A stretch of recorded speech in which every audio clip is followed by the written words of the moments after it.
how to convert Lazada Coins to Lazada Wallet. Load up the app. Once you have the app open, we will need to click on account found in the bottom right corner. From here, you will see your coins at the top, and you want to scroll down until you see LazFin or Lazada Wallet here. You want to click on this option. Now it's going to show us this: payment option, payment discounts, wallet, activate. Click on activate here, and then you will need to confirm or verify your phone number depending on your region.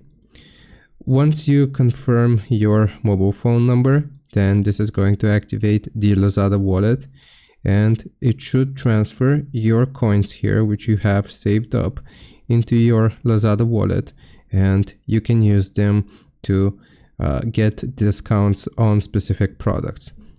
I hope this helps. Leave a like and subscribe, and I'll see you next time.